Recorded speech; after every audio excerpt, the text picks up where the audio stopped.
The basic backstory is some sort of illness has cropped up and spread like wildfire through the population, turning those who are afflicted into raving psychotic maniacs that just want to attack you until you stop moving.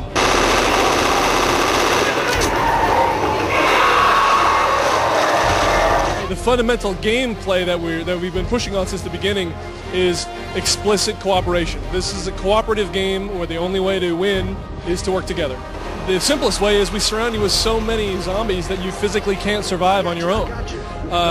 In more detail, there are several layers of game mechanics that directly encourage cooperation. There are several attacks that will completely incapacitate you, and if you don't have a friend around, you're done. Well, the main thing is, the big thing of course, is the cooperation, right? It's a 4-player co-op game, but replayability is another huge key element of the game. So we have what we call the AI Director, which is a set of AI technology that monitors what each player is doing and makes sure that the drama of the experience has high points and low points. So you're not constantly being swarmed, and you're also not bored either. There's exciting spots, and there's spots where you can relax a bit. It also ensures that you can play the same campaign 100 times, and it'll play out differently every time. You got to stay on your toes.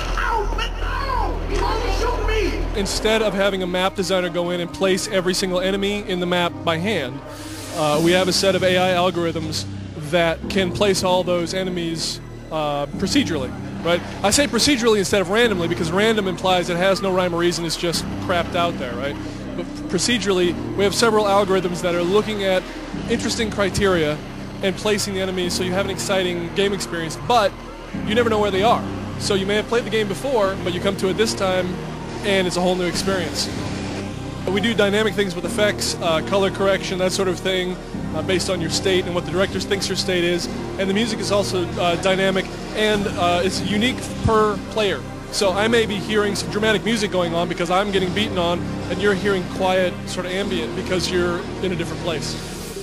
We really want you to feel like you're in a horror movie, right? You're playing through a horror movie with your friends. So we're doing a bunch of things with the art style and the art look to reach that goal, as well as doing things like color correction, which is usually, it's a post-processing thing done usually in films that we can actually do in real time now in games, where we bring up contrast in certain areas, we desaturate certain colors, like in this case we may leave the reds bright because we want the blood to really pop, but everything else to get dropped back. We do film grain, so the actual, instead of looking like a video, it looks more like film with a little bit of grain action going on, which actually helps bring up detail in dark areas, important for our game. We do vignetting, which basically darkens the border of the screen, which is another sort of filmic look, but it also makes you feel a little claustrophobic. The major thing with the melee combat, all survivors, by default, your right mouse click does a push-away attack, takes your gun and just whack. And in this game, it's incredibly valuable. It's really useful. You can knock back whole hordes, and it's just something very satisfying about the zombies coming in, you smack and they all go sailing back, and you take your shotgun to them and end them. It's something we haven't seen in a lot of other games. We've seen other games that have some sort of melee attack, but ours is a primary function. Yeah, we have a lot planned for after we ship the game. I mean, obviously, it's a Valve game. It's on Steam. We've got a great channel to our community. We've built a bunch of new technology for ease of matchmaking and playing with your friends for this co-op game. And we plan to add a lot of content, continue to add content after we ship.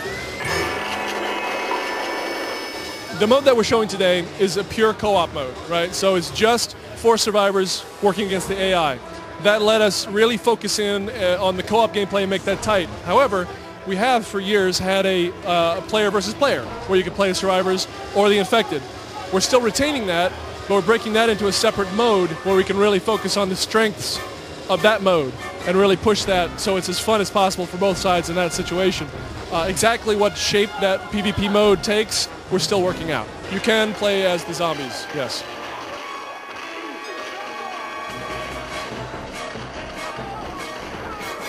The game is fundamentally co-op, okay? And it looks at first like this is a game all about shooting zombies, which is great, and it's fun, and shooting zombies is a blast and all that, right? Really, it's a game about working with your friends. It's a game about trust. A lot of griefers, in our experience, tend to be pretty selfish players, which tends to self-correct in this sort of game. I mean, So we also give you mechanisms to police this, right? So you have your friends list, first of all, right? If you play with your friends, more or less the problem is solved. If you're playing with other people, we have voting mechanisms where you can vote people off and get rid of them. And in the game where there's only 4 of you, it's very clear who's being a jerk, right? It's not some mystery like he said this and they said this, right? You know, that guy's being a jerk. And then in addition, you know, if you're going to pull a Burke and go run off and leave the team, they're going to eat you. Right, so like I said, it kind of self-corrects. All right, Left 4 Dead is shipping November 4th on both the PC and the 360. Reload!